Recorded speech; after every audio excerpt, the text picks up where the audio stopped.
Hello and good morning to all of you.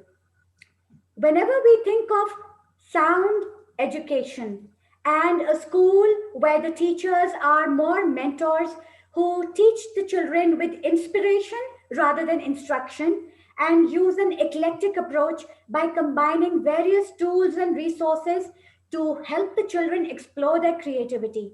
Children from various cultures and brings out their true identity and helps them grow and evolve. Such a school is Fawkner Primary School.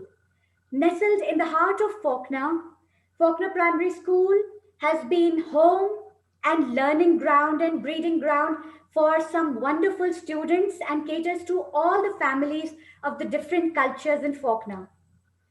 This school is famous for being very inclusive and by making every one of its communities of families feel welcome and create a sense of belonging, all due to the vision of one man. Its principal of 18 years, Mr. Roger Pell. Hello and good morning, Mr. Pell. How are you? Hello, Fauzi. Yeah, I'm great. Thank you. Thank you for that introduction. I think you're putting a little bit too much on just me. It's a real team effort that we have here. We've got a brilliant school and we've got a great team that makes sure everything runs properly. Thank you. Mr. Pell, I have so many questions, but first I'd like to say that I've spoken with and I have discussed this with so many families in Faulkner. They all feel safe and secure, they feel comfortable and connected, and they all have the most glowing tribute for you and your Mrs. Annette Pell and the entire staff of teachers that you have. How have you managed to maintain and sustain this welcoming culture at Faulkner Primary School?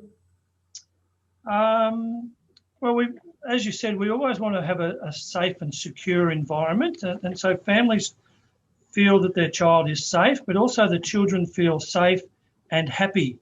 And that's one thing we always strive for, is our children to feel happy. And it's interesting, with the COVID, we now greet the children at the gate and give them sanitizer, and every child says good morning.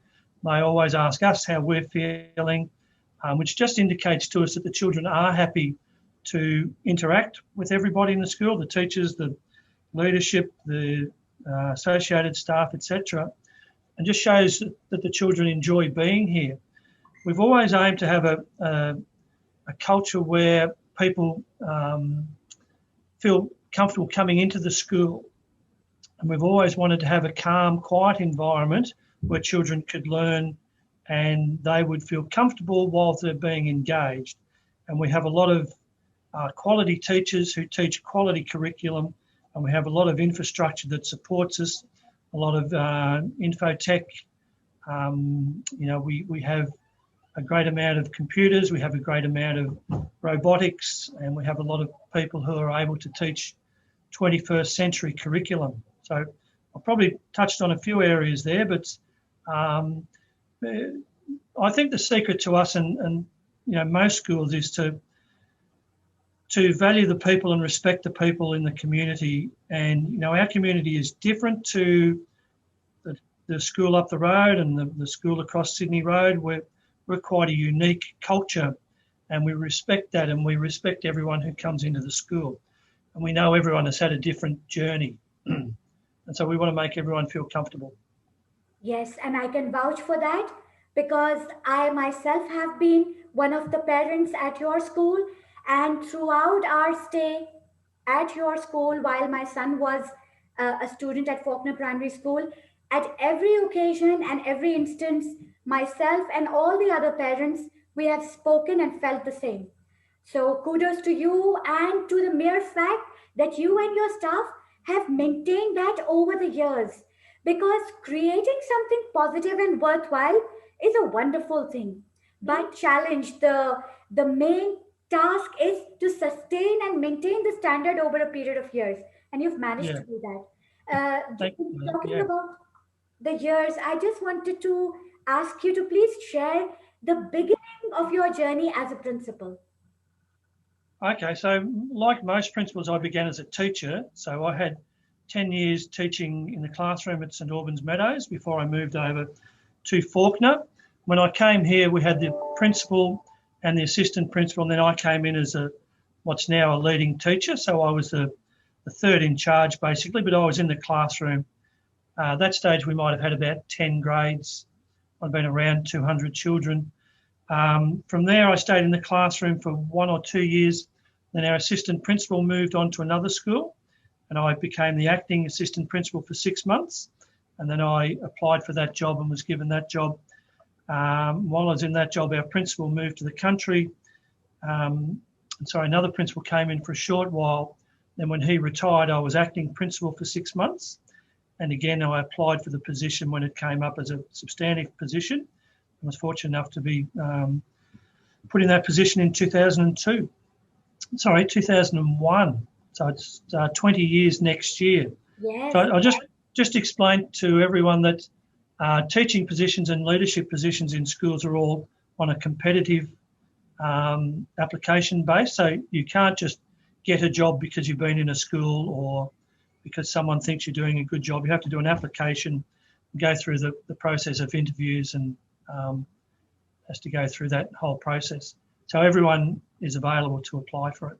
Yeah.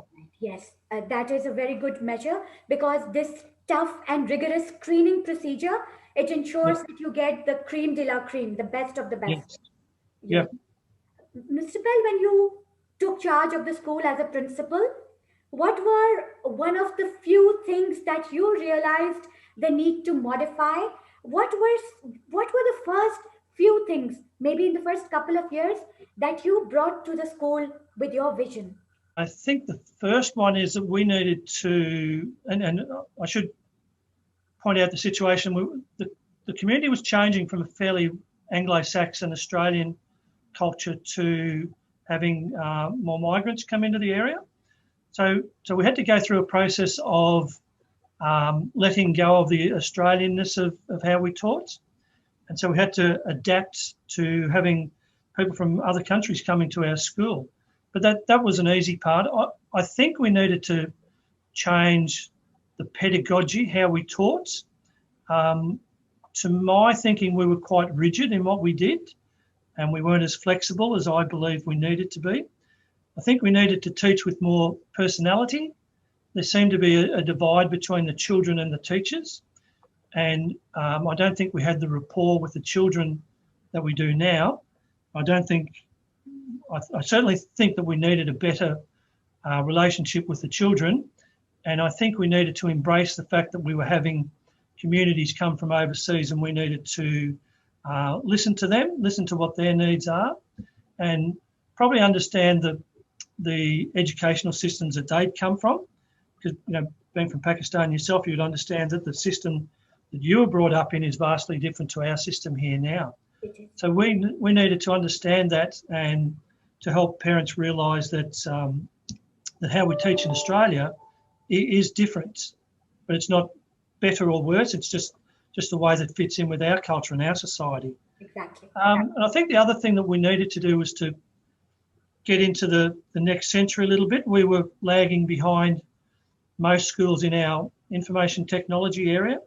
When I came in here, we had a room full of computers in boxes, and they weren't doing any good in boxes. So we got them out and we started to have our teachers go to professional development, learn how to use them. And we're now one of the leading schools in the whole northern area. We have 275, 280 children at the moment, and we have 280 computers in use. Yes. Our children in grade 3 to 6, we provide them with a laptop, so no cost to them.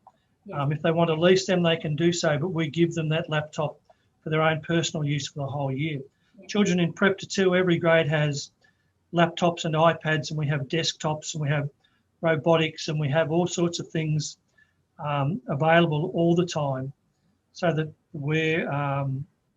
I think we're way ahead of a lot of other schools. Definitely. And I think the result of it is that we have happy, engaged children who come to school and enjoy being to school, and we have very few discipline issues as a result. And so we can concentrate on doing the teaching and learning. We don't spend our time dealing with issues, which is a massive byproduct of having such a good environment. I am so glad that you brought this up because this is something related to child psychology and even psychology in general. It is actually, Absolutely.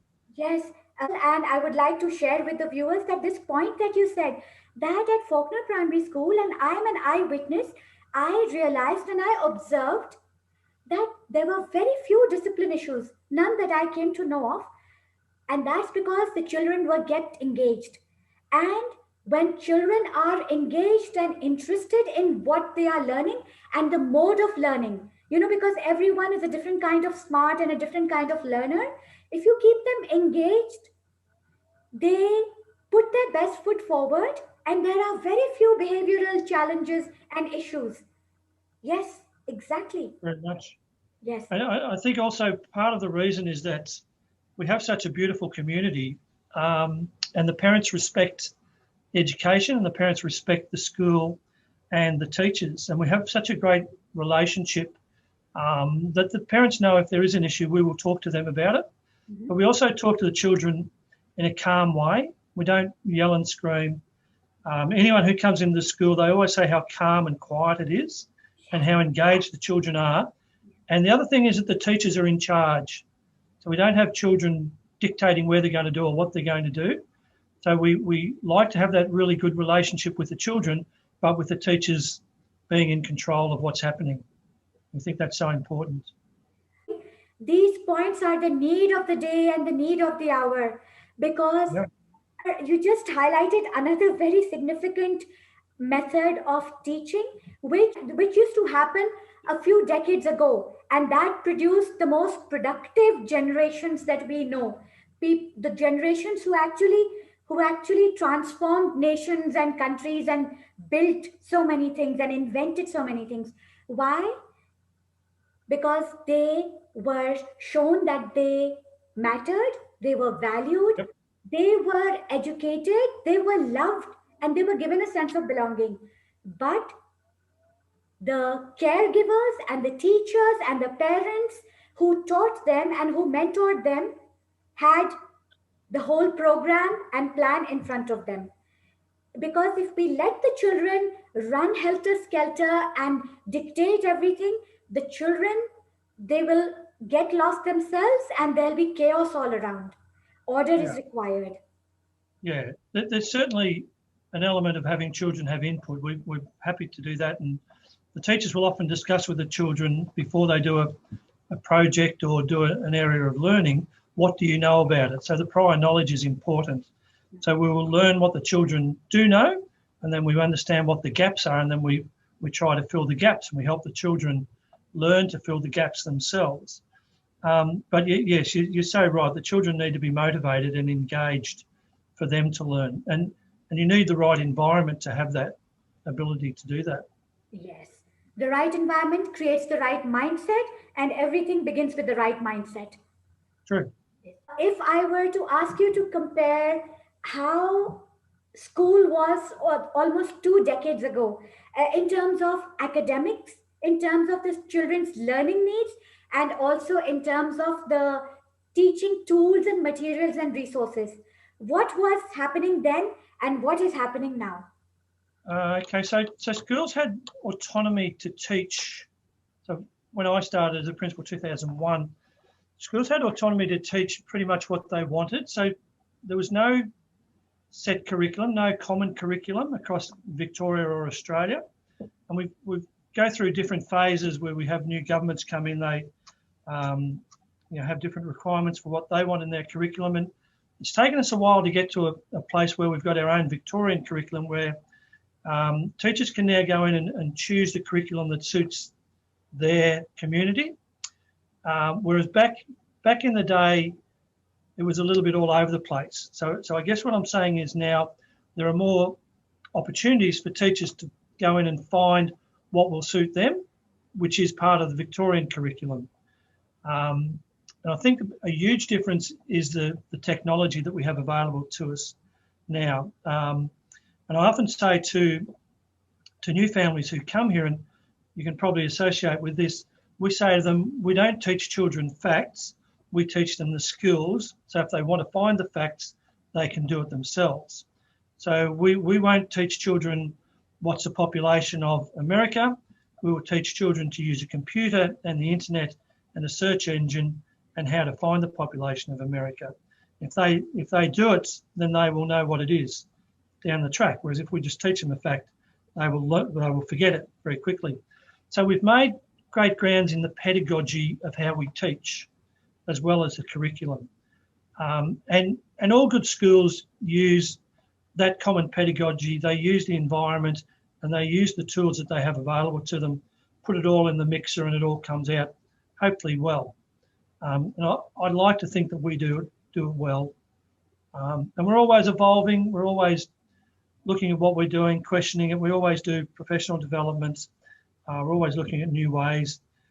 Happy to get input from families and anywhere else as to how we can improve. But they're probably the main differences I see.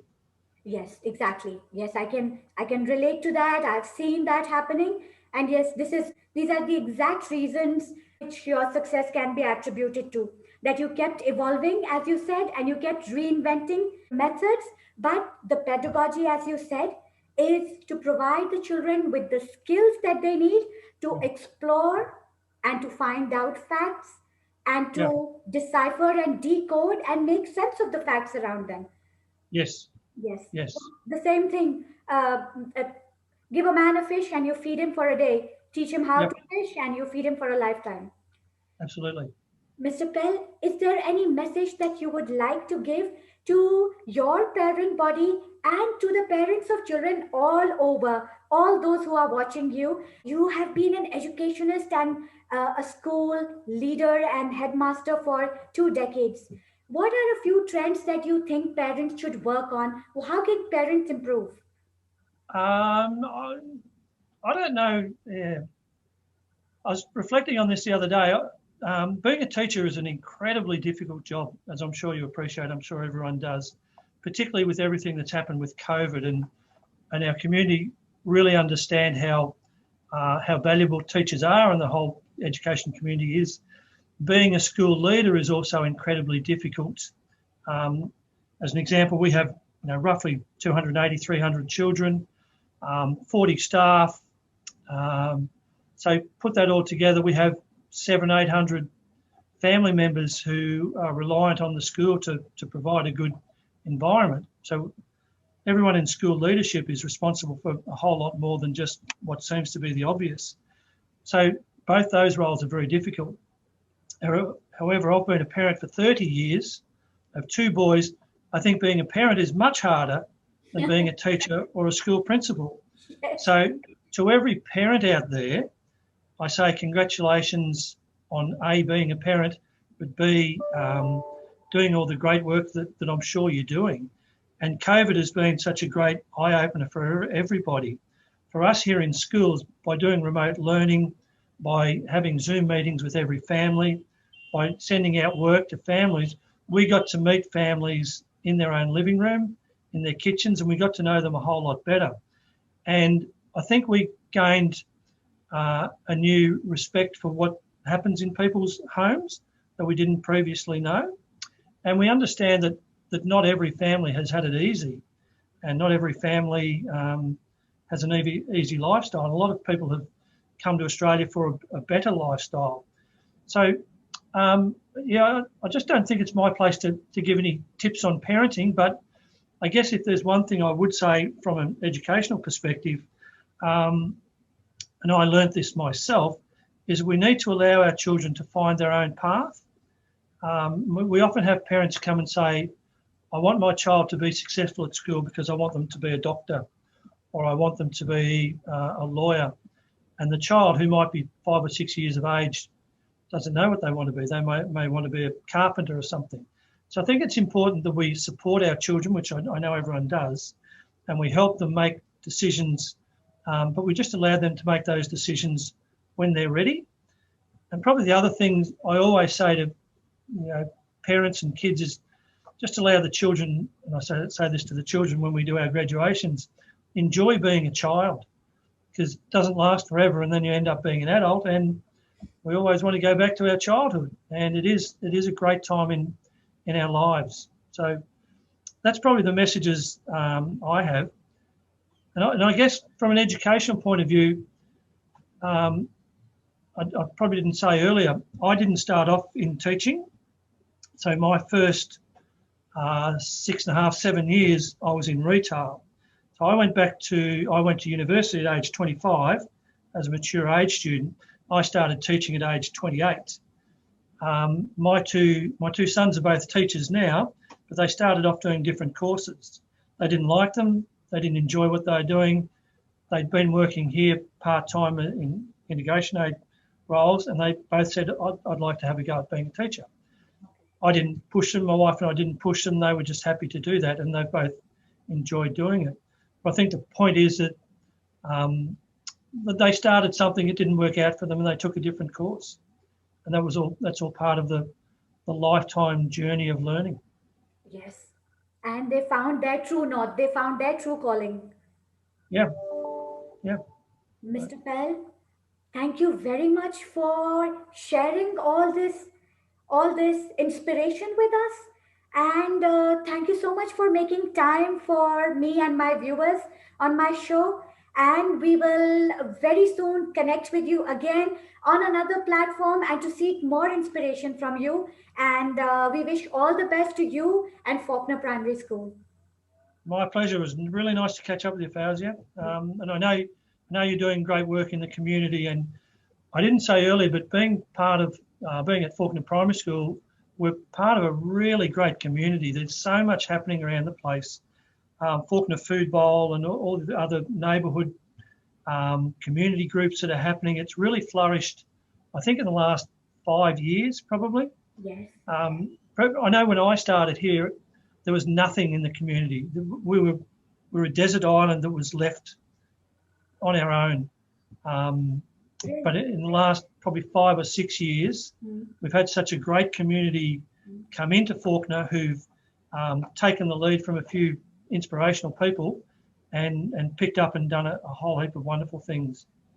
I see you're over at Fawkner Food Bowl. Are you involved? Yes, I'm over at the Faulkner Bowling Club. I've attended Yes. meetings there, spoken there, and I'm also at the Leisure House and Yes. at the Community Center. Yeah. Very wonderful people there, and it's Yeah. great to connect to the community there. Yeah. It's great.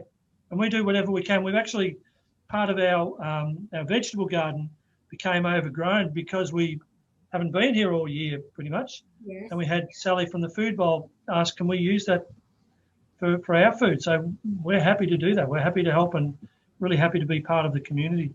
All right, wonderful. And we are going to connect with you again very soon. My regards to Annette and Janice and everyone else at the school. And we'll request you for your time again very soon. Thank you so No much. worries. Have Thank a you, wonderful Fawzia. weekend. Nice to catch up. Thank you. Take care. Bye. Bye.